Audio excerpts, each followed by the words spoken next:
तो बच्चों, ये हमारा पाठ है आश्रम के अतिथि और संस्मरण। हिंदुस्तानी प्रचार सभा की बैठक गांधी जी की कुटी में होने वाली थी। तो बच्चों, कौन सी बैठक होने वाली थी? जो हिंदुस्तान की प्रचार सभा थी उसकी बैठक होने वाली थी। तो गांधी जी की कुटी में, कुटी होता है कुटिया, जो आश्रम में कुटिया में रहते थे। गांधी जी की कुटी में ना मेज सी ना ही कुर्सी, चटाई पर छोटी सी गादी पर बैठकर एक लकड़ी के फट्टे के सहारे दीवार से टिककर गांधी जी पुराने ढंग की लिखने की डेस्क से काम कर रहे थे।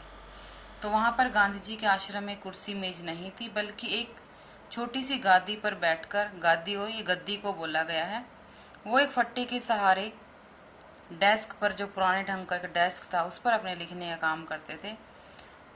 और जिस चटाई पर वो बैठते थे और लोग भी आकर उसी चटाई पर बैठ जाते थे। और जिस फर्श पर चटाई थी वो फर्श मिट्टी और गोबर से लिपा हुआ होता था। उस दिन गांधी जी ने वहां एक कुर्सी मंगवाई, खुद एक छोटी सी तिपाई ले आए और उस पर उन्होंने एक मिट्टी का सकोरा रख दिया। तो वो एक तिपाई ले आए जिस पर उन्होंने मिट्टी का सकोरा रख दिया। सकोरा होता है एक कटोरी नुमा बर्तन। यह देखकर और लोग अचरज से देखने लगे। अचरज होता है हैरानी। जब गांधी जी मिट्टी का सकोरा लेकर आए तो सभी लोग हैरान होने लगे। उन्होंने पूछा, एक ने हिम्मत करके पूछा, बापूजी आप ये सब क्या कर रही हैं? क्योंकि लोगों को बड़ा नया लगा, क्योंकि अब तक तो गांधी जी की आश्रम में ना कोई कुर्सी थी और ना कोई ही ऐसा बर्तन था। गांधी जी ने कहा, मौलाना अबुल कलाम आजाद आने वाले हैं न, उन्हें जमीन पर बैठने की आदत नहीं, उनके लिए यह इंतजाम कर रहा हूँ। कौन आने वाले थे बेटा? मौलाना अबुल कलाम आजाद। वो गांधी जी के आश्रम में आने वाले थे। उनके लिए गांधी जी ने कुर्सी मंगवाई, क्योंकि उनको नीचे बैठने की आदत नहीं थी। और यह मिट्टी का सकोरा क्यों? यह एक राखदानी है। क्या था वो मिट्टी का सकोरा? राखदानी, जिसके अंदर राख डाली जाती थी। गांधी जी अपने यहाँ आने वाले अतिथियों की सुविधा का कितना ध्यान रखते थे, यह इससे स्पष्ट होता है। अब गांधी जी खुद तो सिंपल सादा जीवन जीते थे, लेकिन जो अतिथि उनके आश्रम में आते थे उनका वो पूरा ध्यान रखते थे। वे अपनी जीवन पद्धति से दूर अन्य ढंग की जीवन पद्धति जीने की वाले की अड़चन समझते थे। वे अपने जीवन पद्धति से दूर अन्य ढंग की, वो अपने ही जीवन पद्धति, अपने ही जीवन को अपने अनुसार जीना चाहते थे। दूसरे के अनुसार जीना वो एक अड़चन समझते थे। वे नहीं चाहते थे कि उन्हीं के विचार और आचार दूसरों पर जबरदस्ती लादे जाए। कोई अहिंसक ढंग से उन्हें अपनाता तो वे उसका स्वागत करते थे। तो गांधी जी किसी के ऊपर अपने विचारों को नहीं जबरदस्ती थोपते थे। अगर कोई उसको आराम से अपनाए उनके विचारों को तो वो उनका स्वागत करते थे। गांधी जी छोटी से छोटी चीज का ध्यान रखते थे। मनोहर दीवान ने उन्होंने कहा, पुनिया लपेटने का जो डोरा था वह कहाँ गया? उन्होंने दूसरा डोरा ला दिया, पर वे बोले, नहीं यह नहीं चलेगा, मुझसे डोरा गुम हो जाए यह कैसे चलेगा? अब गांधी जी आश्रम की हर छोटी सी वस्तु का ध्यान रखते थे। जब उन्होंने मनोहर दीवार से उन्होंने कहा कि जो पुनिया लपेटने का धागा है वो कहाँ चला गया, तो उन्होंने मनोहर दीवान जी ने दूसरा डोरा लाकर दे दिया। पर गांधी जी ने कहा, नहीं यह कैसे चलेगा? मनोहर दीवान ने पूछा, बापूजी इस छोटे से डोरे में क्या रखा है? अब अगर छोटा सा डोरा गुम हो गया तो कोई बात नहीं, लेकिन मनोहर दीवान ने बापू से पूछ लिया कि क्या रखा है इस छोटे से डोरे में। तो बापू बोले, अगर मेरे हाथ से डोरा घूमने लगा तो स्वराज्य भी गुम होने में देर नहीं लगती। तो गांधी जी का क्या जवाब था कि ये तो छोटा सा डोरा अगर गुम होने लग गया, धीरे धीरे सभी वस्तुएं गुम होने लगी, तो एक दिन मुझसे मेरा स्वराज्य, मेरा देश भी गुम हो जाएगा। बापूजी जो चिट्ठियां आती थी उनके लिफाफे, तार के कागज, चिट्ठियों के एक तरफ के कोरे कागज या बचे हुए कागज को भी संभाल कर काट कर रखते थे। वे सोचते थे कि कागज का अपव्यय हमें नहीं करना चाहिए। अब कागज का अपव्यय उनको नहीं करना चाहिए। अपव्यय होता है फिजूल खर्च, कि जो भी तार या चिट्ठी उनके पास जाती थी उसमें से जो कोरा कागज बचता था गांधी जी उसको काट कर रखते थे। वो कहते थे कि कागज को व्यर्थ नहीं गंवाना चाहिए, उसे फिजूल खर्च नहीं करना चाहिए। गांधी जी यह भी चाहते थे कि सब चीजें जो काम में लाई जाए वे स्वदेशी हों। स्वदेशी मतलब अपने देश की हों।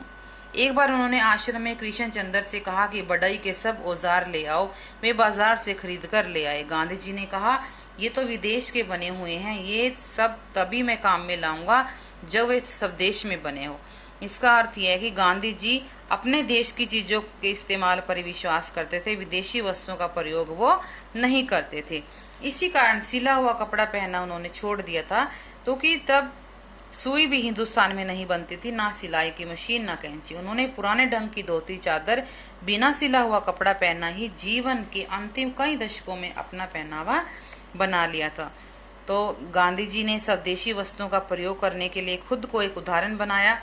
उन्होंने खुद ही बिना सिला हुआ कपड़ा पहनना शुरू कर दिया, क्योंकि उस समय जो मशीन थी, जो कैंची थी, वो अपने देश की नहीं थी।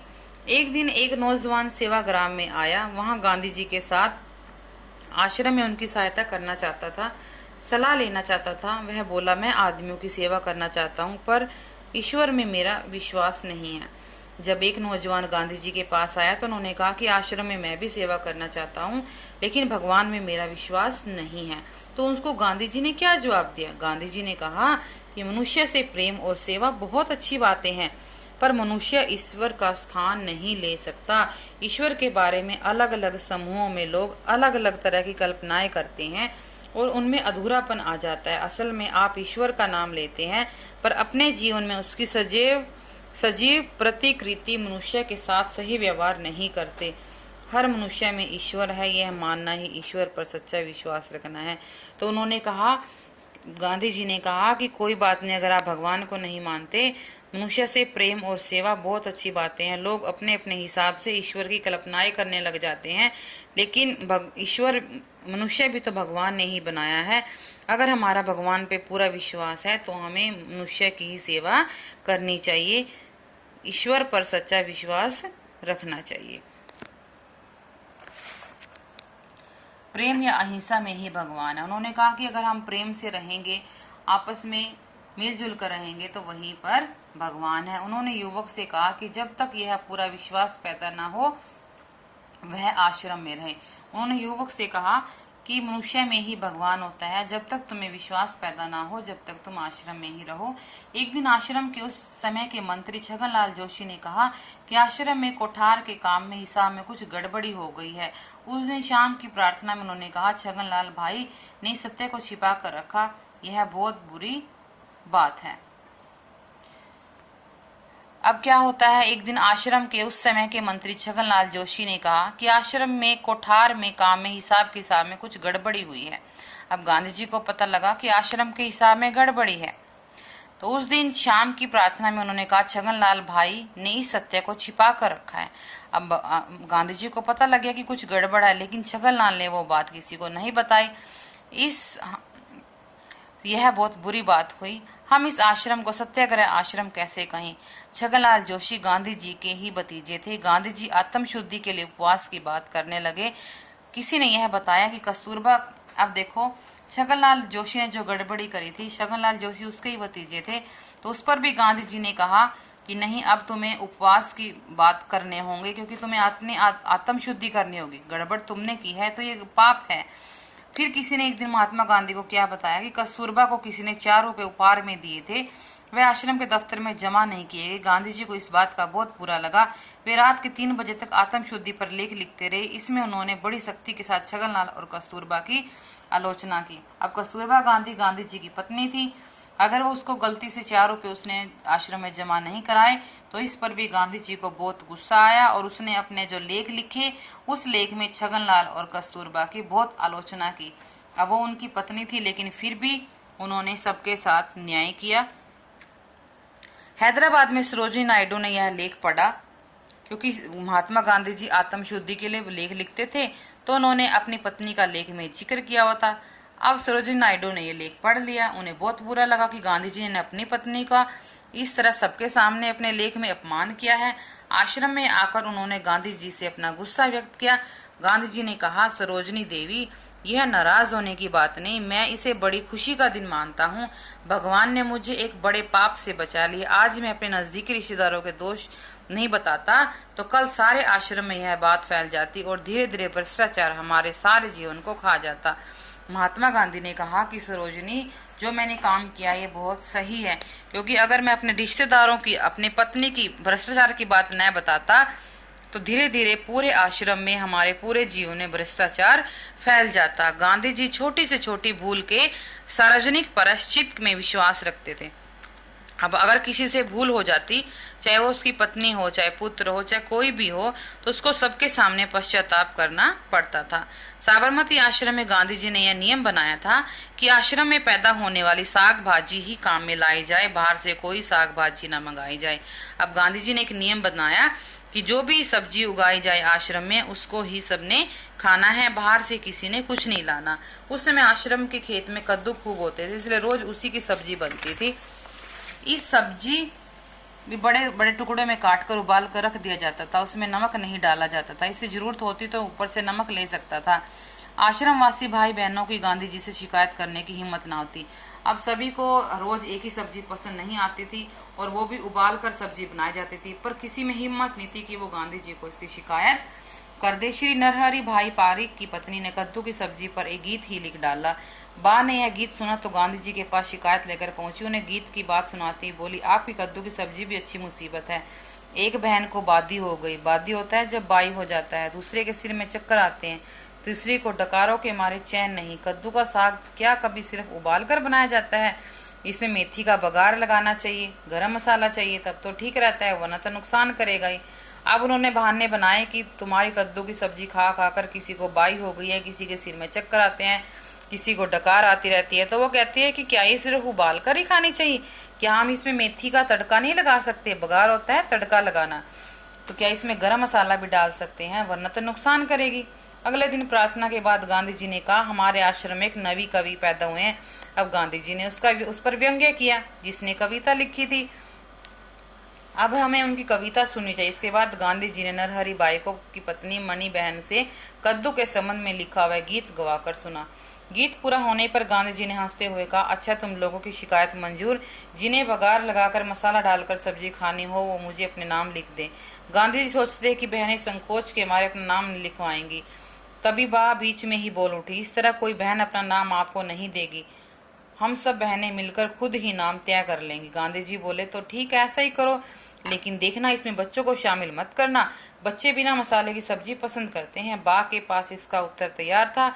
इस तरह बच्चों को बहकाकर आप अपने पक्ष में कर लेते हैं। अब बा को ये पता लगा कि गांधी जी बच्चों को बहलाकर अपने पक्ष में कर लेते हैं और बच्चे भी उबली हुई सब्जी खाते हैं। इसके बाद बहनों ने अपने नाम लिख दिए।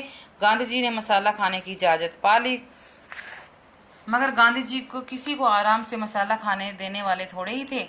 बहनें गांधी जी के सामने वाली पंक्ति में ही खाने बैठती थी तो गांधी जी उनको ताना मारते हुए कहते थे, क्यों बघार कैसा लगा, सब्जी चटपटी बनी है ना। अब गांधी जी उन पर भी ताने का मारते थे। बा भी कम नहीं थी, वे गांधी जी से कहती, अब रहने भी दीजिए, आप क्या कुछ कम थे? हर रविवार को मुझसे पूरन पोली और पकौड़ियां बनवाकर पहले चटकर जाने वाले आप ही थे और कोई और? गांधी जी कहते, तू तो मेरी सारी पोल खोल देगी। गांधी जी कहते, तू तो मेरी सारी पोल खोल देगी। अब पूरन पोली क्या होता है? पूरन पोली होता है महाराष्ट्र का एक प्रकार का स्वादिष्ट मीठा व्यंजन जो महाराष्ट्र में बनाया जाता है और गांधी जी को वो बहुत पसंद था। इस तरह से गांधी जी आश्रम में आने वाले हर छोटे बड़े व्यक्ति का खुद ख्याल रखते। कस्तूरबा और दूसरे आश्रम के भाई बहनों को स्वयं सेवाओं से उदाहरण देते जाते। फिर कहते, गांधी जी के वे खुद करते फिर कहते। गांधी जी केवल उपदेशक नहीं थे बल्कि कर्मयोगी थे। अब बच्चों, इस बात से आपको क्या समझ आया कि वो सिर्फ उपदेश नहीं देते थे बल्कि स्वयं करके दिखाते थे। जब वो स्वयं करते फिर वो दूसरों को कहते थे। धन्यवाद।